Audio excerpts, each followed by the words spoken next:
This is a lecture from OpenTuition. To benefit from the lecture, you should download the free lecture notes from opentuition.com. Well, it is with some relief, no pun intended there, that we come to the last of the reliefs that we need to deal with in terms of our syllabus. And this one is a very different type of relief. This is as good as it gets in relation to reliefs, because if we qualify for principal private residence relief, which most people who own properties and live in their properties will, then the amount of the gain made on the disposal of your principal private residence that is eligible for PPR, principal private residence relief, that amount of the gain is exempt. Now, what qualifies you for the exemption? Basically, occupation of the property. And by occupation, you'd think, well, that's if you actually live there. And of course, for the vast majority of taxpayers in the UK, that's what we do. You buy your property, you live in your property, and then at some point you sell that property. And in those perfectly normal circumstances, the entire gain made at that eventual point of disposal will qualify for PPR relief, and that will exempt the entirety of the gain.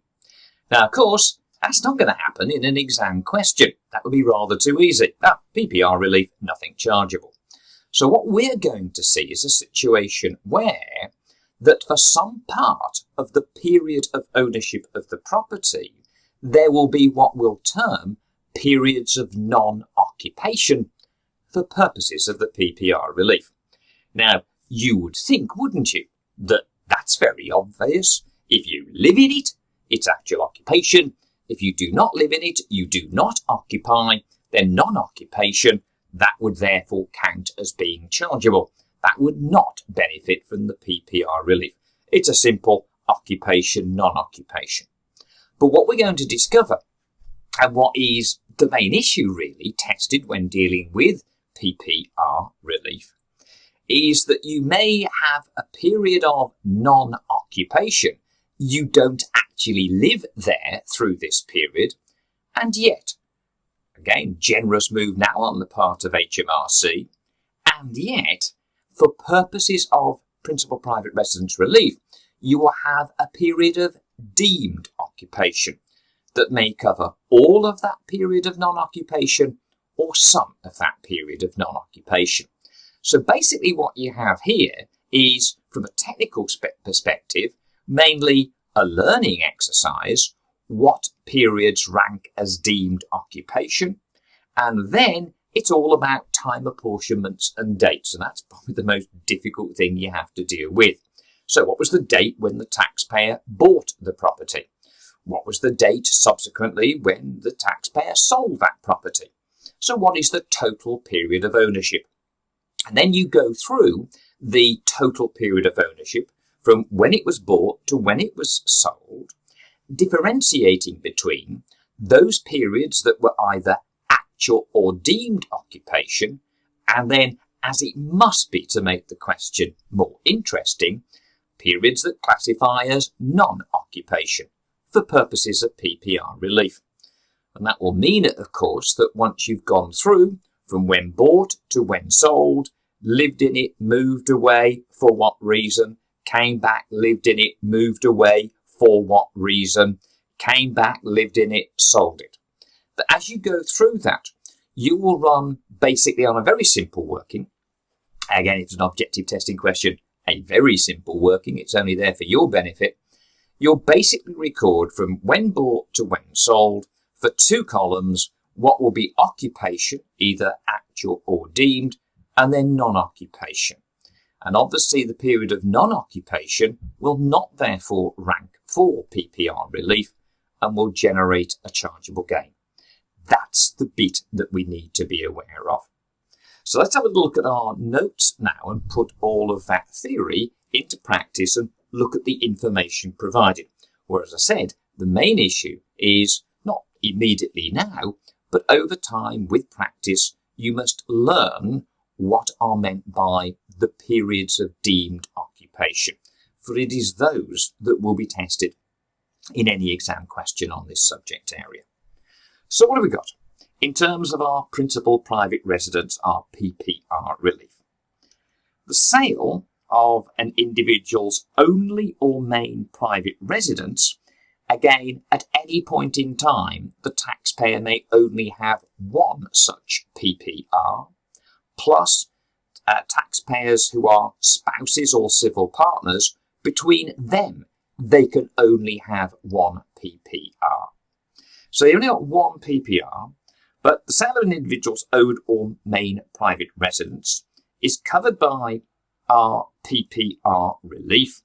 The relief also covers grounds of up to half a hectare. What we may have, of course, is a property that has got grounds of more than half a hectare. And maybe it's got a couple of hectares and you're in a position whereby you're able to sell off a part of your grounds. The question then, when you sell off a part of those grounds, is will that be chargeable? Or will it be covered by PPR relief? If the grounds that you're selling off are part of your half a hectare, it's covered by your PPR relief. If you've got 2 hectares and you sell off there one of those 2 hectares, then that's more than half a hectare that you have. The one that out of 2 that you sell is not therefore covered by PPR relief. Now, there are some exceptions to this.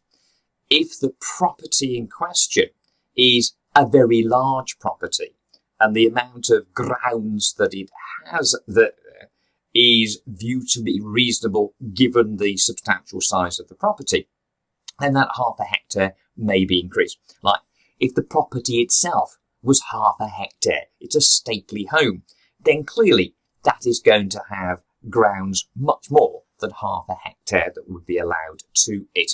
Half a hectare would only cover the house there. Now again, if that is the case, you would be told it is far more likely that what you get is a situation whereby if you sell off 1 out of the 2 hectares, that is not covered by PPR relief, that would be chargeable. If you sell off out of your half a hectare, say 25%, 50% of that, then that would be covered by PPR relief. The only thing to watch there is that maybe the taxpayer plans 2 disposals. The property, inclusive of the grounds that surround it, are half a hectare. So no doubt, this is covered by PPR relief. And what they're going to do is to sell off half of the garden, maybe to a building developer, who's going to then build houses upon that. And you're then also going to sell your property, the remaining part of the garden and the property. Now here, you've got a bit of a planning issue about the timing. What probably would happen is you'd sell off the half of your garden, so at the time you sell it, you still own the property and the other half of the garden. So the first sale, because you're within the half a hectare limit, is covered by the PPR relief. Then you sell off your own property, and that, of course, is then also covered by the PPR relief. It is your principal private residence. Where you would get it horribly wrong is if you sectioned off the half of the garden that was for building purposes, and you then sold your house and the remaining part of the garden that went with it.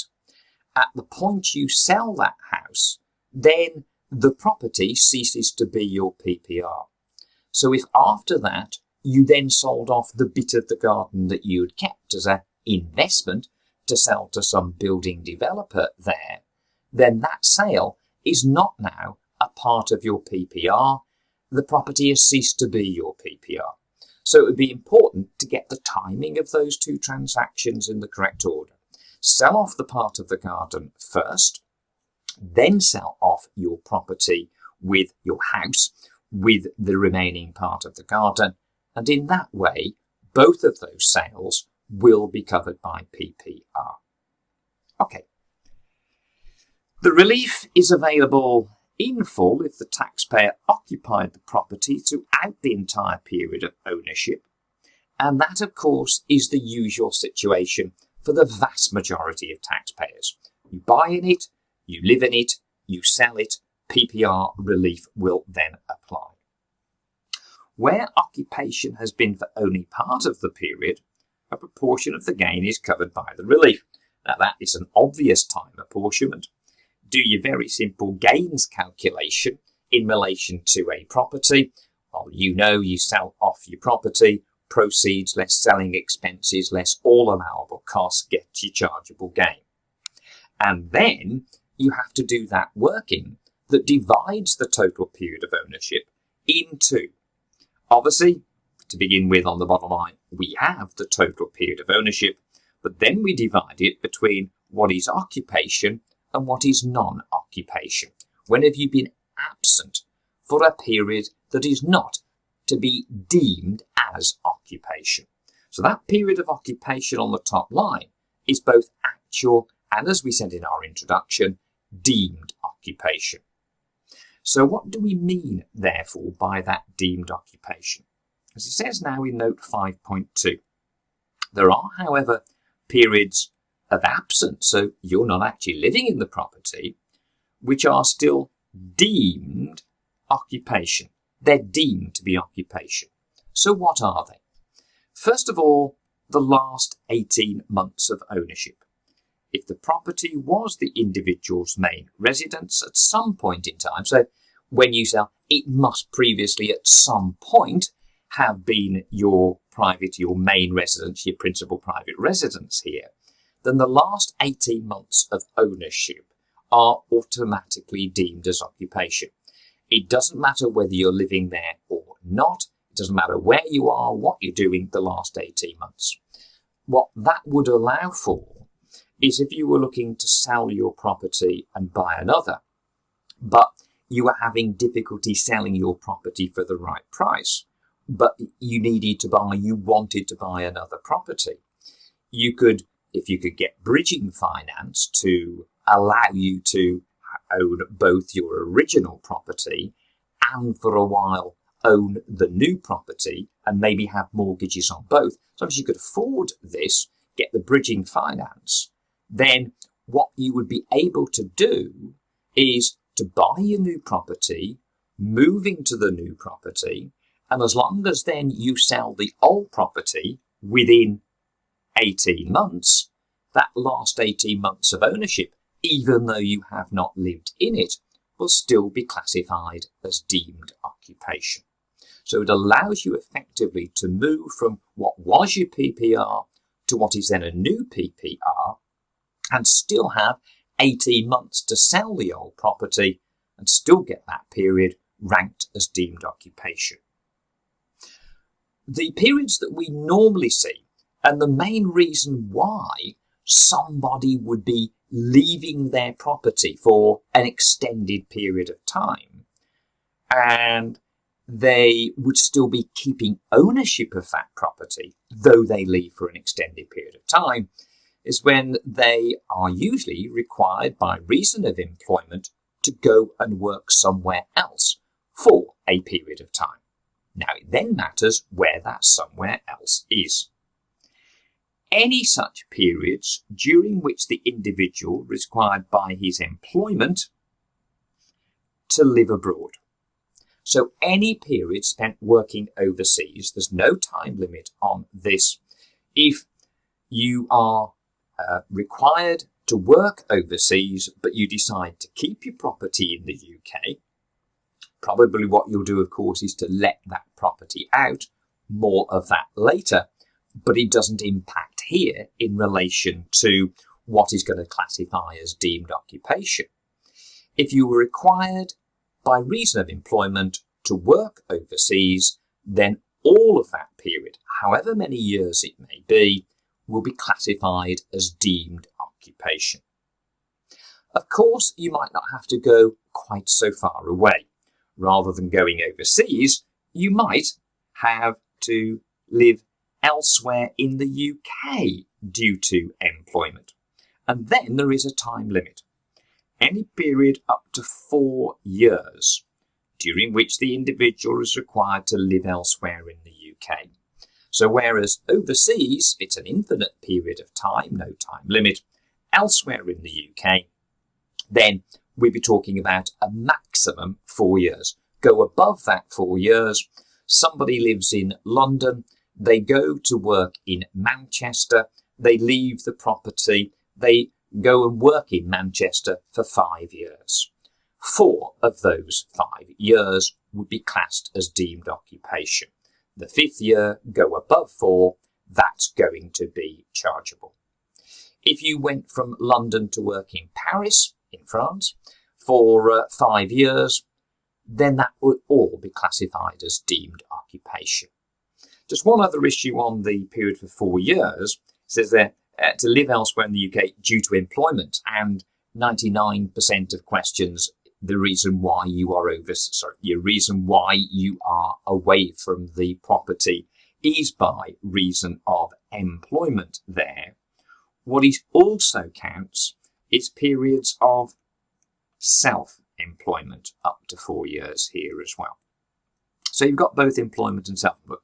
Overseas, it's purely employment. But just in case, vast majority of questions, it's simply bought the property, lived in it, went to work in Manchester for 3 years. 3 years, less than 4, covered therefore by the 4-year period for work elsewhere in the UK. Came back, lived in it, went away for 5 years working in Paris, came back to the property. The entire period of 5 years working overseas there is covered by the PPR relief. So you had 3 years in Manchester, came back 5 years in Paris. Each of those periods will classify in full as occupation. 3 years in Manchester because we haven't exceeded 4 years working elsewhere in the UK. 5 years in Paris, it could have been 15 years in Paris. Any period spent working overseas is okay. Came back to the property, went for another 3 years working in Manchester. You don't get another 4-year period. The 3 years there counts towards the 4. So when you've got this further 3 years on this second period of 3 years working in Manchester, then only one of those 3 years will classify as deemed occupation. And then 3 plus 1, that's your 4-year total used up. The remaining 2 years would classify as non-occupation there. And over and above those, and those are the main reasons why for any extended period you be away from the property though still owning it, and that is because you've gone elsewhere for work. But there's also one at the end here, up to 3 years for any reason. So you decide to take a year off work and travel the world. Fine. 12 months, up to 3 years for any reason. Again, 3 years is a total for the entire period of ownership there. You can't keep on going on 1 year travels around the world unless you stick to 3. Go above that, you're over your 3-year limit. So up to 3 years for absolutely any reason whatsoever. Now then, there's a few other little provisions that we have to look at here. Now be careful with this. This again is often misunderstood. Points B through to D.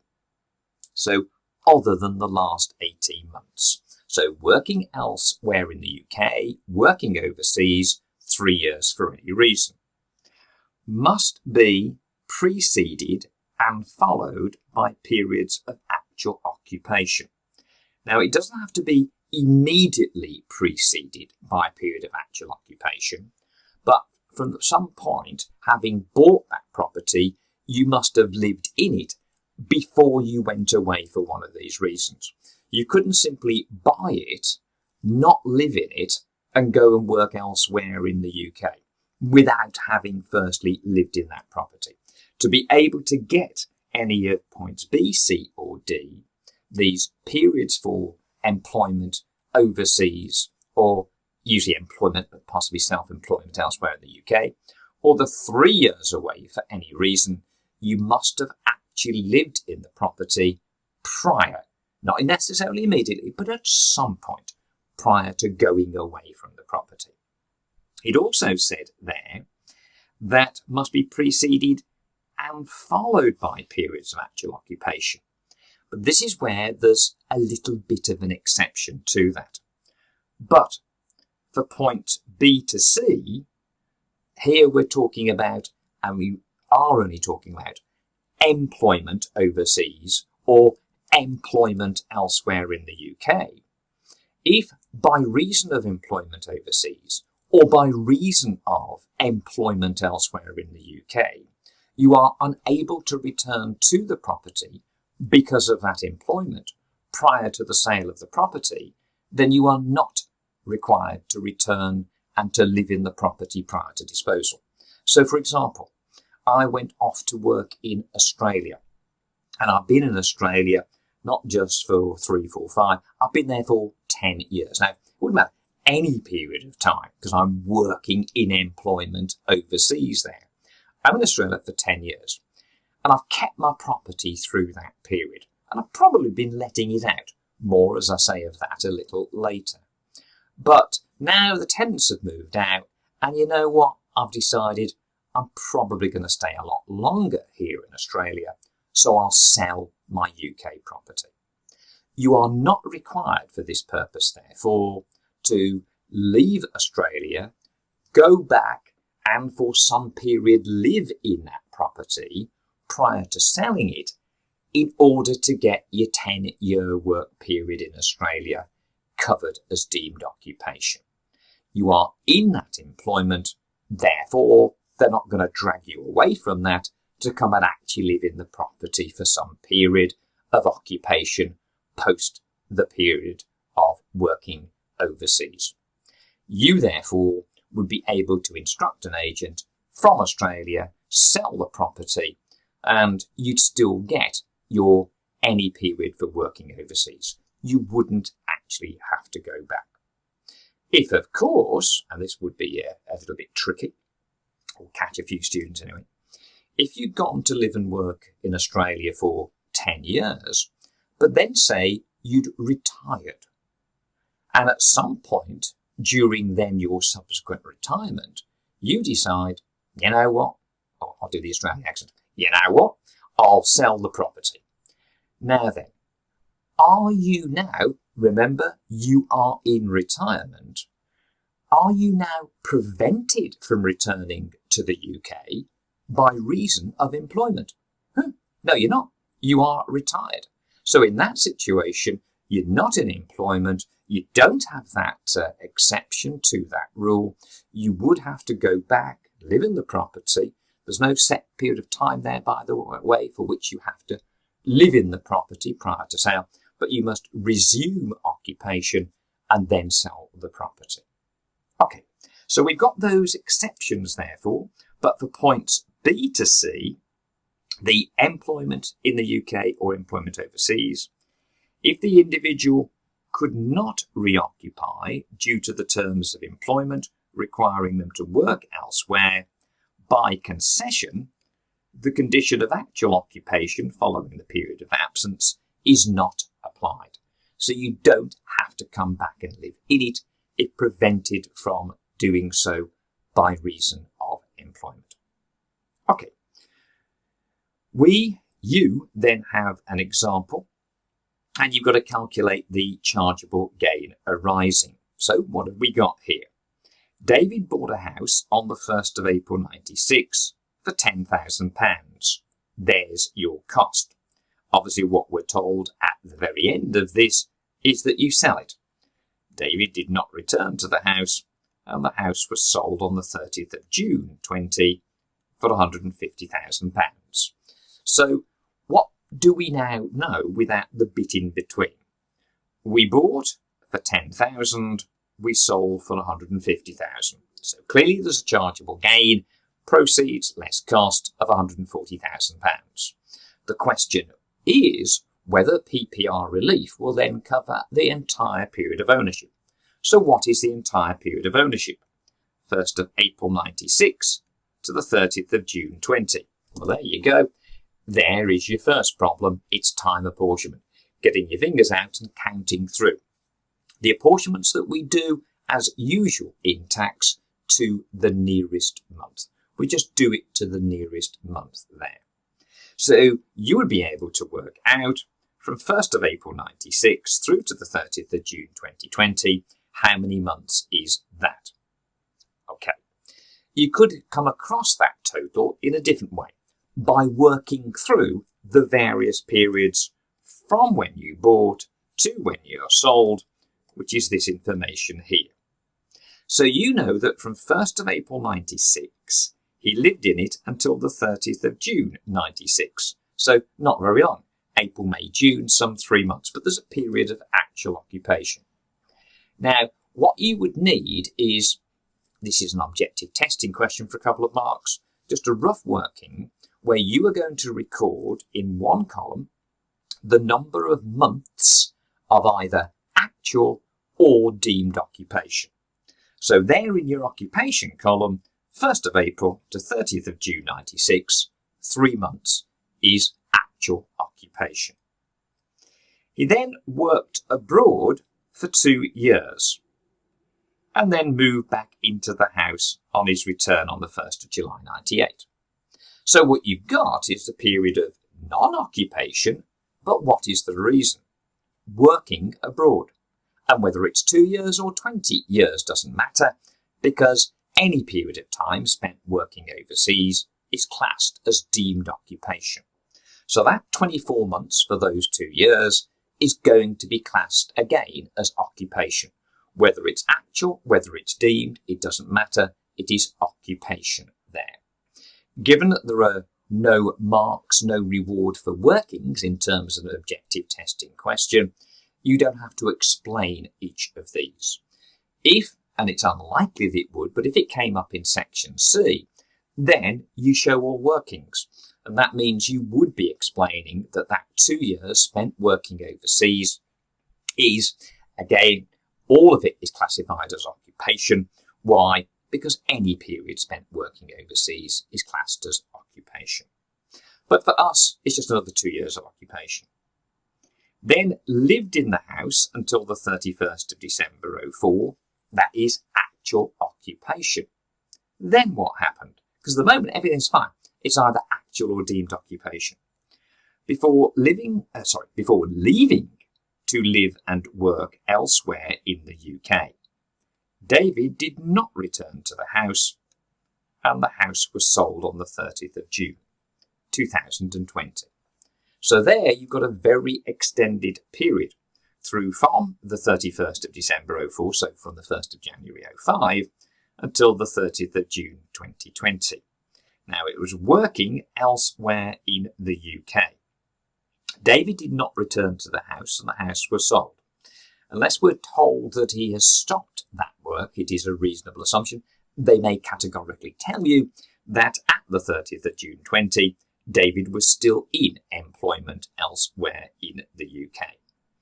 Now, what that means is that you will qualify for the 4-year period of deemed occupation. The 4-year period of deemed occupation. Though you have not returned, did not return to the house, as long as the individual is still in that employment elsewhere in the UK, the deemed occupation period of 4 years, some 48 months, will still apply. But of course here, there's something else as well. Remember, the last 18 months of ownership. Doesn't matter what you're doing, doesn't matter where you are, that last 18 months will also therefore qualify as deemed occupation. So you put your calculations in monthly terms together. We need to know from the 1st of April 96 to the 30th of June 2020, going through period by period, lived in it, went away, lived in it, went away, lived in it, went away, whatever. You need to know what is occupation, what is non-occupation. And anything that goes into that non-occupation column means that we're not going to have PPR relief for that period. The PPR relief, as we have seen, will be limited to the period of occupation, actual and deemed, over the total period of ownership. And this is probably the hardest part, getting your fingers out and counting through how many years is that and how many months does that then equate to. Well, I'll leave you guys to do that. Get your periods, get your gain, we've already got that 140,000, and apply the PPR relief, and to see then what remains as being chargeable. Over to you now. So pause at this point, then we'll come back and look at the answer together. Okay, well, let's see how you fared as regards this particular example. Hopefully no major problems other than counting through on your fingers there how many years and months we were talking in terms of those actual and deemed, and then non-occupation periods. The game was simple enough. We've got our proceeds, we've got our cost, and we've got a gain, as we said, of 140. This was the question, what would be the PPR relief?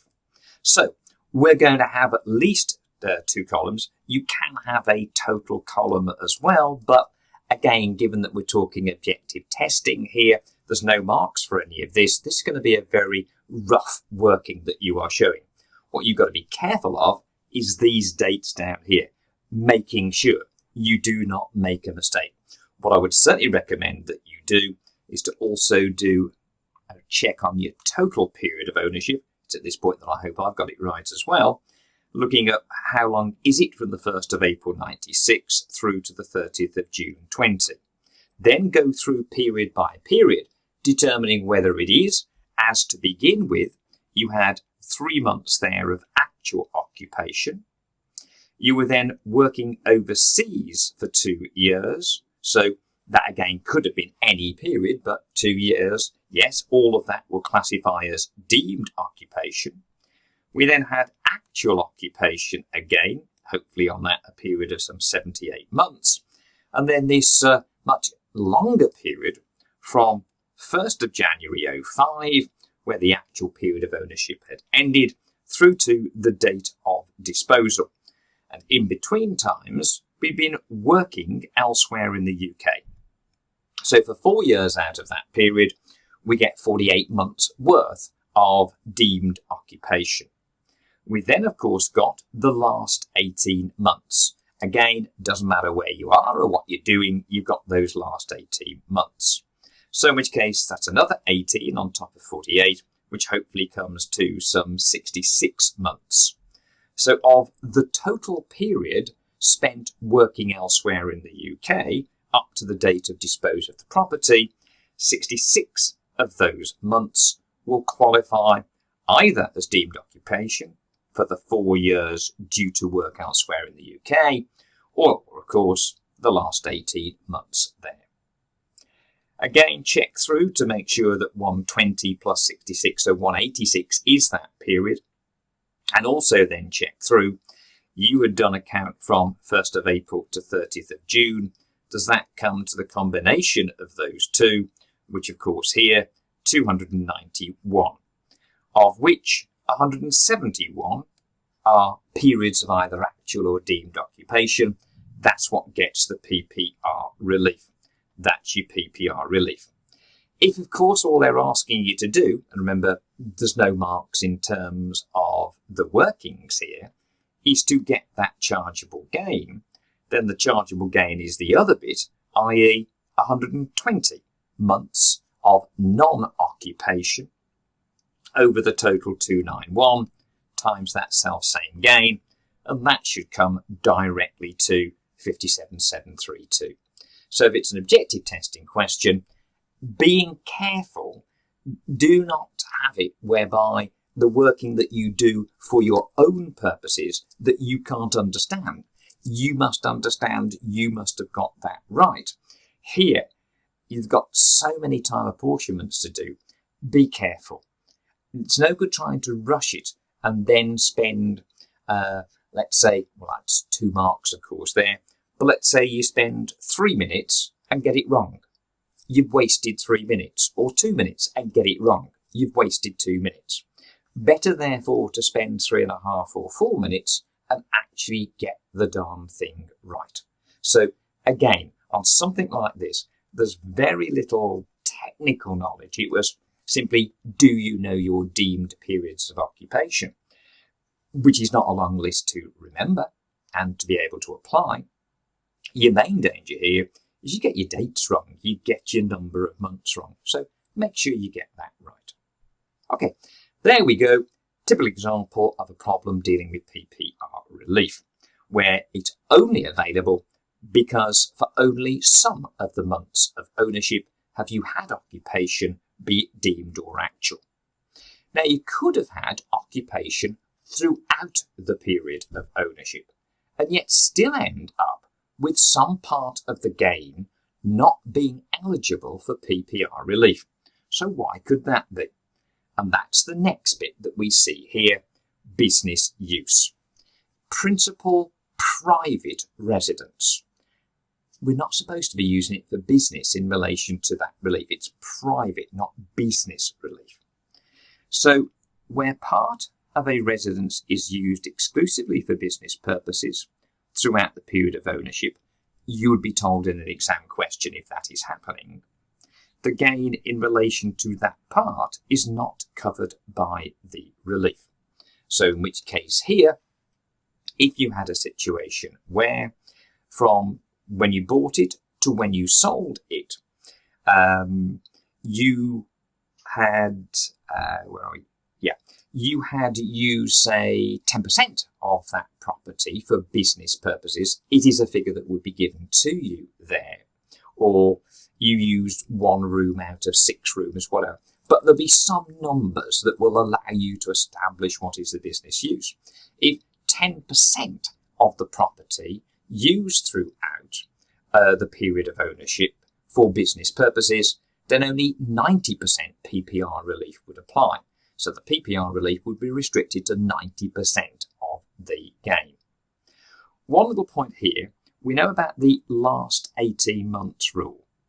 That does not apply to that part unless the business part was at some time used as part of the only or main residence.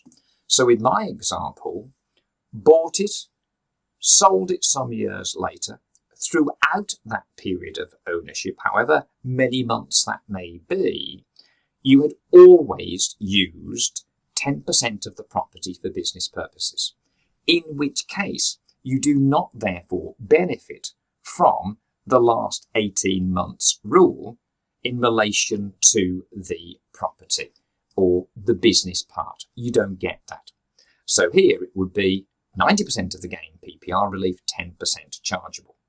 So it said the last 18 months rule does not apply to that part unless the business part was at some time used as part of the only or main residence. So if you actually started off having bought the property using 100% of it for private purposes, and then again you'd have to do the time apportionments here, you had the period later on from some years or months after having bought it and use all of it as PPR through to the point of sale, then because you had used the property in full for private purposes, then you will still benefit from the last 18 months on the entire period of 18 months for the entire gain made in that 18 months there. If, as in the first situation I gave you, bought it 90% private use throughout, 90% of the gain is chargeable, 90% of the gain is eligible for PPR relief, 10% of the gain is not and is therefore chargeable. We don't mess around with the last 18 months, it's just 90% PPR, 10% chargeable. If we'd bought it, let's say for 5 years, so we bought it, lived it for 5 years, then spent 10 years up to the date of sale with only 90% of it in private use, then we'd have to split our gain. We know that for 5 of the 15 years of ownership, the first 5 years, it was 100% PPR relief. We then got the other 10 years there. For that 10 years, you used 10% of it for business purposes. But of those 10 years, because you did at some point use all of the property for private purposes, of those last 10 years, the last 18 months, exemption, deemed occupation will still apply. Remember that one there, that last 18 months, it will still apply. Remember, if the property was the individual's main resident at some point in time. So here we did use 100% of the property for private purposes and only 90% of it for private purposes for the last 10 years. Of those last 10 years, the last 18 months is covered by the full deemed occupation. You get your 18 months exemption. So only 8.5 of those 10 years would you have the 10% of the gain chargeable. Now again, your problem there is all about time apportionments. That's it. You've just got to work it out. 5/15 of the gain the first 5 years, you get 100% PPR relief. Last 18 months, full 100% PPR relief. The 8.5 out of the 10 years where you use 10% of the property for business purposes, for those 8.5 years, again, time apportioned, the gain, 90% is eligible for PPR relief, 10% is chargeable. The chances are that all you get is a very simple one where, like I started with, bought it, used 90% of it for private purposes, 10% for business, all the way through, 90% relief, 10% chargeable. What is more likely in terms of an exam question, however, going back to the first example we did, we saw that the individual was moving either to work overseas or to work elsewhere in the UK. And during those extended periods of absence, you'd think, well, what will you do with the house? Would you just leave it empty? Probably you wouldn't. The most likely thing you'd do with it is to let the property out. Now, if you were letting the property out, you should immediately understand that there'd be an income tax issue there. That if you're letting the property out, that is UK income, and although we know very little about the terms of UK residents or non-UK residents, just those tests that we applied, the statutory tests of residence, back at the end of Chapter 2.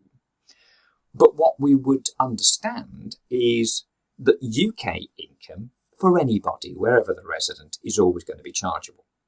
So for the periods that you were letting the property out while you weren't living in it, whether you were living and working elsewhere in the UK or you were living and working overseas, that would be UK income and it would be taxable. So you would have had to have declared that on your tax returns each year and paid, if relevant, any UK tax thereon.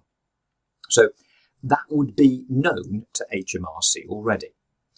But when you sell that property, the fact that you have let it out may turn out to be a good thing for purposes of CGT. Because for purposes of CGT, we have something called letting relief. Now remember, what is it in that first example and our majority of our discussion time, apart from the last 5 minutes, what is it that causes some part of the gain made over the total period of ownership of your PPR to be chargeable? Why? Because there are periods of non-occupation. Well, if during any of those periods of non-occupation you were letting the property out, it is most likely that you would be, then letting relief comes into play and is applied after PPR relief. So you calculate your gain, you calculate your PPR relief, you deduct it, that would leave you with some amount still chargeable. But against that figure, you may then have letting relief. How does it work? Letting relief is available to cover any gain not covered by PPR. So if during the periods of non-occupation that are not actual or deemed occupation, they are non-occupation, this creates chargeability. You are letting the property out, then letting relief will be available to you, again, on a time apportioned basis. If the owner is absent, not covered by the deemed occupation rules, and the property is rented out. So the owner is absent and you let the property out. If the period in question is covered by the deemed occupation rules, you're not chargeable anyway. So there's no letting relief in relation to a period where you are not chargeable. It's only where any gain not covered by PPR. The other situation where you could have this is rather than you actually leaving the property, though that one is by far the most likely example for you to be tested on in the exam. If part of the property is rented out, the remaining part being occupied by the taxpayer, then if you are renting it out, that would mean that that doesn't qualify for PPR relief. Letting relief is the lower of. Right, how do we compute this? It's the lower of a figure you'd already have, the PPR relief. Now, the chances are that the PPR relief is going to be a big number. And if that big number was more than £40,000, then the PPR relief is not going to be the lettings relief, because we take the lower of these three figures. So £40,000 is the maximum amount of letting relief that you could have. PPR relief is likely to be bigger than 40, but if it weren't, then that would be a figure to use. But the normal one that we get to compare with 40,000 is this one, the gain attributable to the period of letting. So a time apportionment exercise. How many months of non-occupation do we have out of the total period of ownership? That part of the gain is attributable to letting, and if that is less than £40,000, it is that one that will apply. If it is more than 40,000, you always cap at £40,000. But it is the lower of those three figures there. And of course, we have a final example to illustrate that. So what have we got?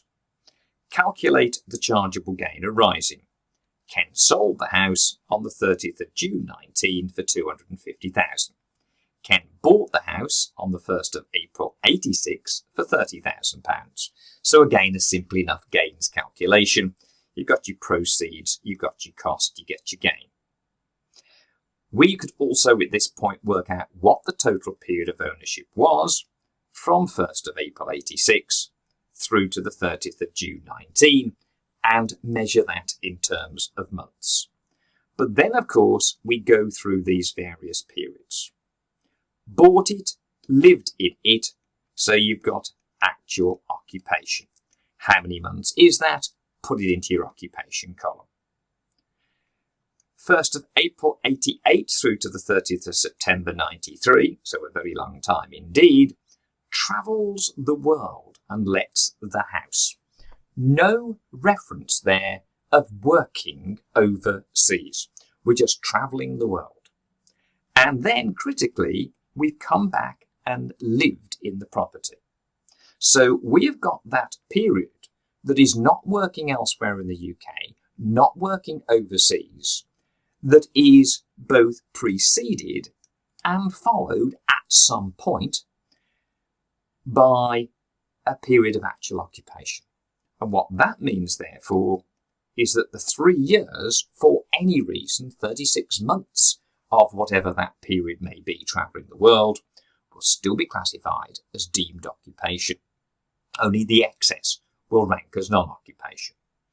We then, of course, got actual occupation again. Before then, from the 1st of April 03 to the 30th of June, moved out of the house to live with his girlfriend, and the property was empty there. And the property was empty. All right.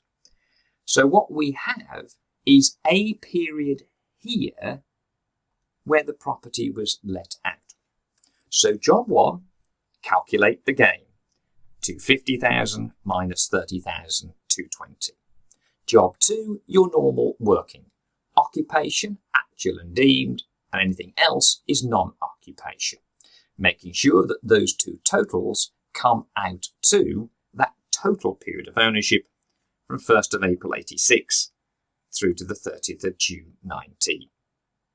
what we'll then discover is that you were letting the house out for that period from the 1st of April 88 to the 30th of September 93. 3 years of that classifies as occupation, but the balance of that time where you were letting the property out, that period, that proportion of your total gain will be eligible for letting relief. But job 1, calculate the gain.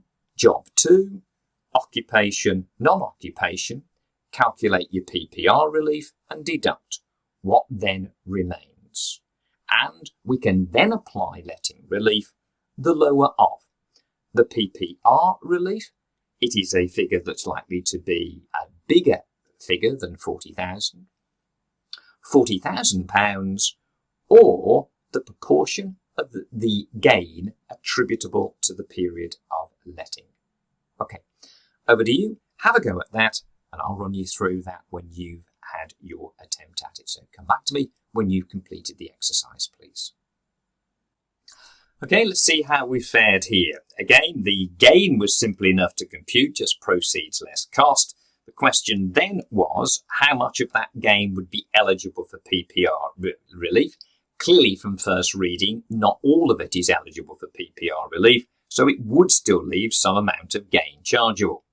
Because we then identified that there was a period for which the property was let out, then letting relief was able to be applied. The question then, of course, would be which of those 3 figures would it be? So let's see what we do. The gain was the first exercise. Second exercise is to get the PPR relief.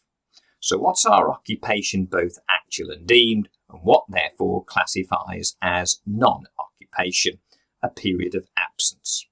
And also whether during any such period of absence the house was being let out. So we get actual occupation for the first 2 years. We then have a period of 36 plus 30, 66 months and 5.5 years where we were just travelling the world. But because we'd lived in it at some point prior to that period spent travelling the world, and we then lived in it again at some point prior to disposal of the property, we get the 36 months deemed occupation, 3 years for any reason. That leaves therefore some 30 months during which the house was let. So the fact that there are 30 months of absence that do not classify as occupation means that PPR relief would be restricted.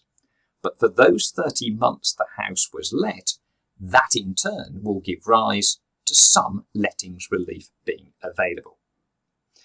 We then came back for a further period of actual occupation through to the 31st of March 03, before then going away for, again, a very extended period of time here. And what we're told is, again, we're not moving for reason of employment, we're just going to live with the girlfriend there. At some point between 2003 and 2019, she became more than a girlfriend. Let us hope so anyway. In which case, what's that total period? What can we still classify as deemed occupation? The last 18 months. So that's in as deemed, but that leaves a huge amount there of non-occupation. Right, what have we got therefore? 192 months out of 399, there your PPR relief. That still leaves, of course, after PPR relief of 105,865, it still leaves a large amount of gain chargeable.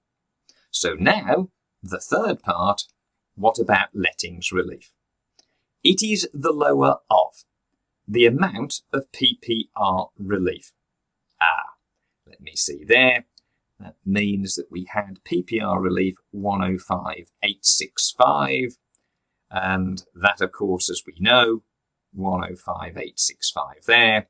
That should be the same number. Sorry about that. I've obviously not updated that from one year to the other. That was been 109,147 in another year. That number now is as quoted there, 105,865. 105,865.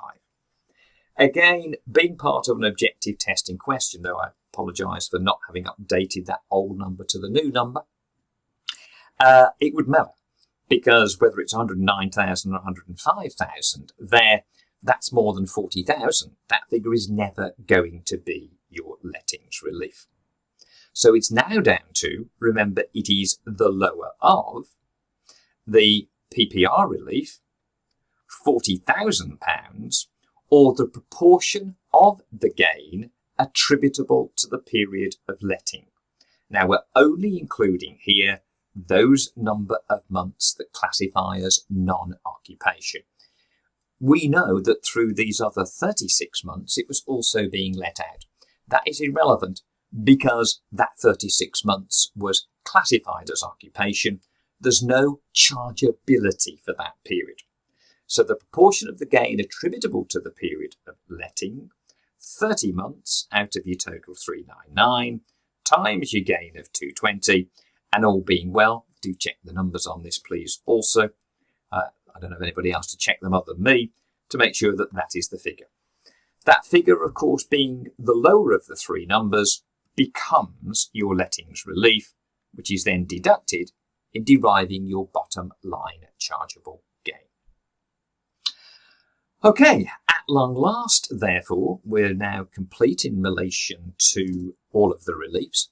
I did forewarn you it was going to be a long chapter there, and reliefs are important. We'd expect somewhere on an exam paper some relief or other is going to be tested. Again, to summarise, we saw reliefs that were simply lower than normal tax rates, entrepreneurs relief and investors relief at a 10% tax rate, as compared to what would otherwise be on the assets in question for a higher rate taxpayer, a 20% tax rate. Well, having half your tax eliminated, only half of the tax charge applicable, 10% instead of 20%, that's a relief. So entrepreneurs relief, investors relief.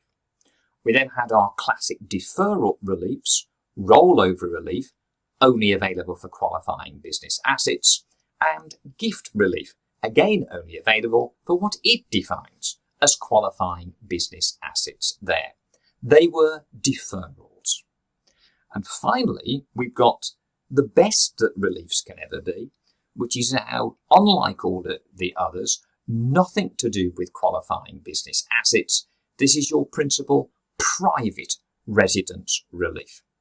And again, what is going to happen there for a part of the period of ownership, the taxpayer will have gone away and had a period of non-occupation of the property for various reasons. You need to analyse those reasons and know which of those periods classify as deemed occupation. Once you've got that actual and deemed as compared to total ownership, you can get your PPR relief, and if during any of the periods for which there is chargeability, i.e. it was not either actual or deemed occupation, if the property was let out, then you can deduct your lettings relief, it being the lower of those figures. The exempt proportion of the gain, the PPR relief, £40,000, so that's always a financial limit on this relief, or, and it's usually between this third one and the £40,000, the proportion of the gain attributable to the period of letting. Once done, we've got our answer in terms of then any chargeability. Right, what we'll be doing after this is to skip through to chapter 16. Chapter 15 is the admin chapter in terms of personal tax. There's also an admin chapter 23 in terms of corporate tax, which, because they are just rules that need to be learned, there's no lectures backing that up. You don't need me to read the words on the page to you. You can do that for yourself. Those, therefore, are self-study. So those, because they're learning exercises, admin is very, very tedious, but it is going to be tested for probably a couple of questions in section A. if not another section. So probably going to have probably 4 marks attached to this. It's not a huge amount, but you're not going to retain that. So you're going to do that study and learning closer to exam date where you can retain it. You do it months before the exam, but the best will in the world, you won't remember that information later on. So do all the doing exercises first. The doing of income tax, national insurance contribution, now individuals and CGT. Next we move to corporation tax, where we'll see both the taxation of income and capital gains. So we'll have another few chapters because the rules by which we compute gains, so far as companies are concerned, do in some parts, some areas, change. So there's a further set of chapters dealing with capital gains for companies. What that will then leave us with is the final 2 taxes within our syllabus that we need to know about. They are the other personal capital tax, inheritance tax, and also then a further business but indirect taxation, VAT. Those are going to carry, they're likely to be 10-mark questions within section B, and we'll have the odd individual OT question within section A as well. But those are going to be big chapters. We have a complete tax in one chapter. So they are big chapters.